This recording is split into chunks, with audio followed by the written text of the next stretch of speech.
Assalamualaikum warahmatullahi wabarakatuh.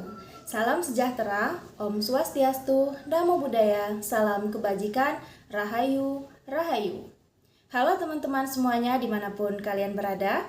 Video ini dibuat dalam rangka pemenuhan tugas Agenda 2, Pelatihan Dasar Calon Pegawai Negeri Sipil Badan Pengawas Pemilihan Umum Republik Indonesia tahun 2025. Dalam video ini kami akan menampilkan cuplikan video salah satu tokoh yang menurut kami memiliki kemampuan dan reputasi yang baik dalam hal menerapkan nilai-nilai berakhlak. Siapakah beliau? Yuk kita simak sama-sama.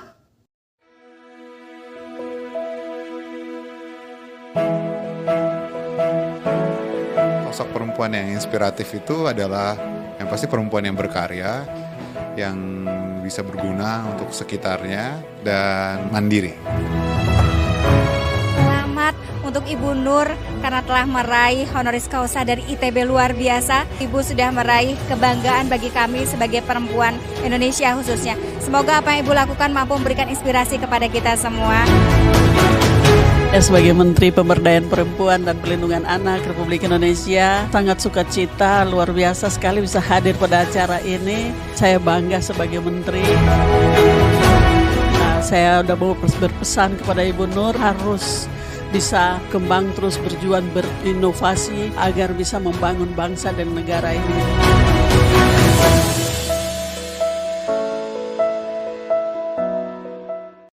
Berorientasi pelayanan, Indonesia merupakan negara yang besar yang penduduknya mayoritas banyak memeluk agama Islam. Tentu produk-produk yang beredar harus tersertifikasi dengan halal, termasuk dalam bidang kosmetik atau kecantikan. Bu Nur Hayati dengan paragonnya hadir untuk memfasilitasi kebutuhan masyarakat tersebut. Ibu Nur Hayati Subakat. Sebagai seorang pemimpin, beliau menunjukkan nilai berakhlak akuntabel dengan mengedepankan tanggung jawab dan etika serta memupuk transparansi. Selain itu, setiap pengambilan keputusan melibatkan pertimbangan moral dan dampak sosial. Pada Desember 1990, Nur Hayati mulai mendirikan pabrik dan membuat PT bernama PT Pusaka Tradisi Ibu. 5 tahun berselang, Nur Hayati mengemukakan produk Wardah yang membranding diri sebagai produk kosmetik halal pertama di Indonesia. Menurut kami, Nur Hayati cerdas untuk melihat peluang bisnis dan memiliki kompetensi sosio-kultural di mana sebagian besar masyarakat Indonesia merupakan beragama Muslim. PT Pusaka Tradisi Ibu kemudian berganti nama menjadi PT Paragon Technology and Innovation pada tahun 2011. Atas tangan dingin Nur Hayati beserta putra-putranya, perusahaan ini melahirkan berbagai produk merek kosmetik terkemuka di Indonesia seperti makeover, Wardah, hingga KAF. Bahkan salah satu produk besutannya yakni KAF mendapatkan produk Launch of the Year di Malaysia dalam ajang FMCG Awards tahun 2024 lalu. Hal ini membuktikan bahwa Nur Hayati dan para putranya memiliki kompetensi yang jelas terkait kompetensi teknis dan manajerial dalam mengembangkan usahanya. Di nilai selanjutnya ada harmonis. Ibu Nur Hayati menjaga sekali harmonisasi di kepegawai-pegawainya. Jadi mereka dikonsepkan kekeluargaan. Nggak ada tuh profit orientasi. Kenapa? Karena mereka pegawai-pegawainya memiliki dedikasi tinggi, diberangkatkan liburan ke Malaysia. Mereka juga diberangkatkan hingga umroh bagi yang muslim.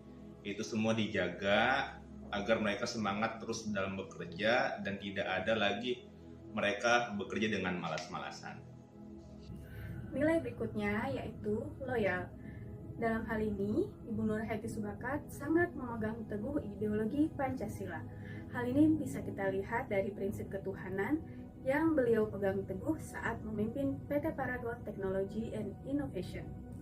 Tidak hanya itu, Ibu Nur Hayati Subakat juga sangat setia kepada Negara Kesatuan Republik Indonesia. Hal ini bisa kita lihat dari kecintaannya terhadap Indonesia melalui berbagai cara. Di antaranya yaitu Ibu Nur Hayati Subakat berkomitmen memberdayakan perempuan di Indonesia melalui bisnisnya, menciptakan peluang kerja dan pendidikan bagi ribuan wanita di Indonesia. Selain itu, pada momen kemerdekaan kemarin, pada 17 Agustus 2025, Ibu Nur Hayati Subakat menyewa Taman Mini Indonesia Indah untuk mengadakan upacara bendera bersama seluruh karyawan PT Paragon.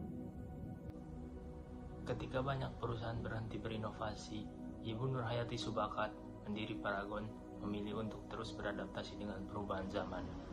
Beliau membawa Paragon masuk ke era digital, mempercepat layanan berbasis teknologi, dan mendukung pemasaran melalui media sosial. Melihat kebutuhan generasi muda yang berbeda, beliau melahirkan brand baru seperti Emina untuk remaja dan makeover untuk profesional muda. Itu semua adalah bentuk nyata adaptif terhadap tren. Bagi Ibu Nur Hayati, adaptif bukan sekedar ikut arus, tapi mencari solusi terbaik di tengah perubahan, sambil tetap berpegang pada nilai-nilai kebaikan. Nilai kolaboratif yang dapat kita ambil dari pemilik PT Paragon adalah Ibu Nur Hayati yang menanamkan 5 nilai utama, yaitu ketuhanan, kepedulian, kerendahan hati, ketangguhan, dan inovasi yang menyatukan seluruh kultur Paragon dan keluarganya. Kepedulian yang dalam sehingga tercipta budaya bekerja bersama untuk kebaikan bersama. Nilai kepedulian ini meresap ke seluruh organisasi melalui CSR perusahaan, seperti dukungan untuk pendidikan dan kesehatan serta bantuan kepada karyawannya. Program Paragon berbagi 39.000 kebaikan dan 39.000 masjid menggandeng masyarakat, pesantren, dan media untuk memperdayakan bersama. Dapat disimpulkan bahwa Ibu Nur Hayati mempraktikkan kolaboratif itu mengutamakan kepedulian dan manfaat bersama, bukan hanya untuk keuntungan bisnis. Membangun sinergi dengan lembaga pendidikan dan komunitas, mewariskan nilai luhur lintas generasi untuk memperkuat keberlanjutan, mendorong kerjasama internal dan eksternal melalui CSR, media, dan lembaga sosial, dan memimpin dengan keteladanan mentoring dan budaya inklusif. Demikian pendapat dari saya, terima kasih.